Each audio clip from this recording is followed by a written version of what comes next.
Bizi heç kim məcbur etmir. Qapımızda əli qamçılı nəzarətçilər dayanmayıb.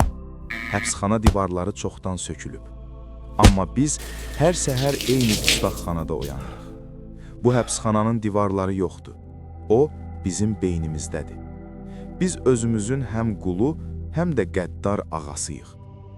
21-ci əsr bizə qadağaları yox, sonsuz imkanları vəd etdi. Amma bu azadlığın içində özümüzü daha çox zəncirlədik. Əsrin ən böyük yalanı budur. İstəsən, hər şeyi bacararsan. Bu cümlə bizə motivasiya kimi satılır. Amma əslində ruhumuzun ölüm fərmanıdır. Hər şeyi bacarmaq məcburiyyəti bizi heç nə edə bilməmək depressiyasına sürüklüyür. Müasir insan artıq bir başqası tərəfindən istismar edilmir. O, özünü könüllü şəkildə sonuna qədər tükədir.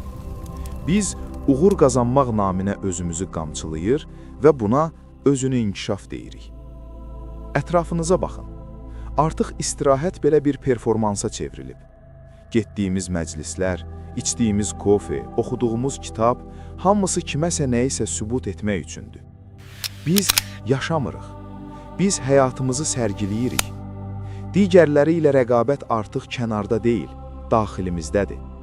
İnsan hər gün öz kölgəsini ötməyə çalışır. Və bu sonsuz marafonun sonunda yalnız bir şey qalır. Dərin yorğunluq və boşluq. Biz ölümdən qorxan, amma yaşamağı da unudan bir nəsilik. Sağlamlıq bizim yeni dinimizdir. Vitaminlər, diyetalar, sonsuz idman zalları, bədənimizi sağ saxlamağa o qədər fokuslanmışıq ki, içindəki ruhun çoxdan tükəndiyini görmürük. Biz diri ölülər cəmiyyətiyik. Ölmək üçün çox canlı, həqiqətən yaşamaq üçünsə çox ölüyük.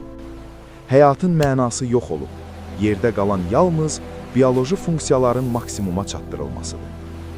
Bəlkə də ən böyük inqilab yox deməkdir. Bacarmıram demək.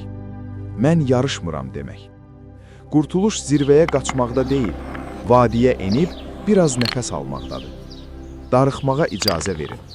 Çünki ruhun yaraları yalnız sükutda və heç nə etməməkdə sağalır. Siz sonuncu dəfə nə vaxt heç nə etmədən, sadəcə özünüzlə qalmısınız. Mühakimə sizindir. Siz həqiqətən azadsınız, yoxsa özünüzün ən qəddar nəzarətçisi.